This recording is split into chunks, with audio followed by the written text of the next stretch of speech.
स्वामी समर्थ. आज आपण श्री स्वामी चरित्र सारामृत यामधील अध्याय 9 बघणार आहोत. याआधी आपण 1 ते 8 अध्याय शॉर्ट्समध्ये अपलोड केले आहे, ते नक्की जाऊन बघा. चला तर मग अध्याय 9 सुरुवात करूया.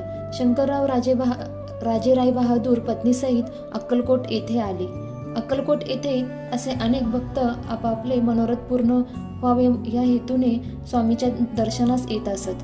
ब्रह्मानंदी चारही वर्णाचे, पारशी, यवनाधिक विविध जाती धर्माचे भक्त श्री स्वामींच्या दर्शनासाठी येत. त्यामुळे अक्कलकोट येथे कायम गर्दी उसळल्याने या परिसराला अक्षरशः जत्रेचे स्वरूप प्राप्त झालेले असे. येथील गर्दीत आपल्याला श्री स्वामींचे दर्शन कसे घडावे या शंकेत असलेल्या शंकररावांची भेट सुंदराबाई सेविकरणीसोबत झाली. सुंदराबाई लोभी वृत्तीची होती. शंकररावाने सुंदराबाईच्या कानावर त्यांची अडचण आणि व्याधी घातली, तेव्हा सुंदराबाईंनी श्री स्वामी दर्शनाचा खात्रीशीर योग जुळवून आणल्याबद्दल 2000 रुपयाची मागणी केली.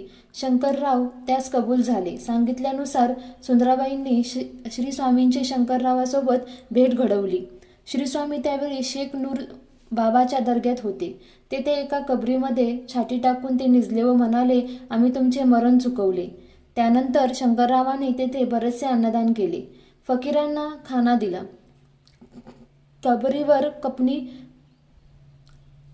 चढवली. पुढे काही दिवसांनी श्री स्वामींनी त्यांना कडुनिंबाच्या पानात मिरेचे दाणे घालून खायला सांगितले. शंकररावाने तसेच करताच अल्पावधीतच त्यांची ब्रह्मसमाधीची व्याधी निमली व ते व्याधीमुक्त झाले. पुढे काही काळानंतर शंकररावाने अक्कलकोट येथे येऊन 10,000 रुपये खर्च करण्याचा मनोदय व्यक्त केला. तेव्हा श्री स्वामींनी त्यांच्याकडून अक्कलकोटे येथेच एक चुनागच्चीचे मठ बांधवून घेतला. या प्रकारे अध्याय 9 इथे समाप्त होत आहे. जर तुम्हाला ही मराठी आवृत्ती आवडत असेल तर नक्की चॅनलला सबस्क्राईब करा.